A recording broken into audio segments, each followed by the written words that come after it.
Hey everybody, welcome to Fulshear Friday Fun Day. Nikki is out and we are in. This is Della. Hello. And I'm Kevin.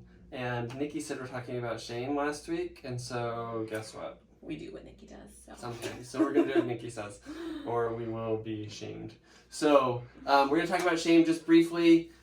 Shame is actually something that is really powerful emotion, and it keeps a lot of people stuck in their mental health problems and creates a lot of problems. So just really quick, if you look up a dictionary definition of shame, it is painful feelings of humiliation or distress caused by a consciousness of wrong or foolish behavior. Easy. Mm-hmm. Wrong or foolish behavior. Right? So what's wrong or foolish to Della might be different than what's wrong or foolish to me. So we have an issue here that we're going to have with shame, right? So we're going to talk about this in terms of food really quick, and then we're just going to have one or two things that we can do differently. Okay, Della, what is the standard around food and body image for people or women even today in the world? Just media standards at all. There's one body type that everyone should have. Right, and how do you get it? By eating a certain amount of food or not. Right? And if you don't do those things, then what happens? Shame.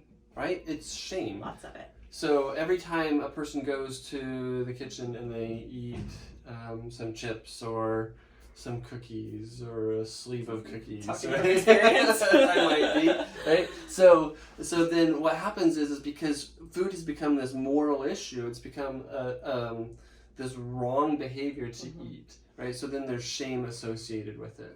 So what we consider wrong or foolish behavior is going to depend on society. It's going to depend on an individual's personal beliefs, and we have to be really careful because some of those can become distorted, like this idea of being at war with food is sort of distorted. Yeah.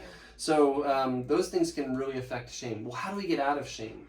So one of them is challenging those beliefs of the morality of, like, say, food, right? So beyond moving from the morality of the behavior, what we need is a good relationship. So shame has power in secrets.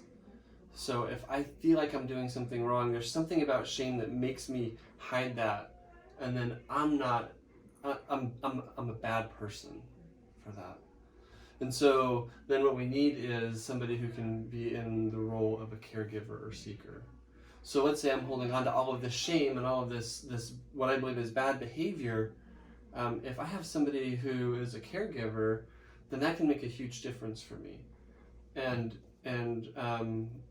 let's say in this case with Della, if I had this terrible secret and I could go to Della and talk about it, and if she could have this place of acceptability, if she could hold this space of acceptability for me, that I'm not bad because I've done something bad or something I believe is bad, then that shifts what's going on here, right? Because shame is this long-lasting belief, and it really pulls apart this lack of acceptability the person has. But if I have somebody that I can be acceptable with, then shame loses its power. Mm-hmm. Yes. Okay, so the goal this week, the assignment this week then would be for you all to think about shame in a way that allows you to get out of it, to do something different with it, to find a caregiver, find someone to reach out to, someone that's safe, that can provide that place of nurturing and acceptability. All right, have a good week. Thanks, guys.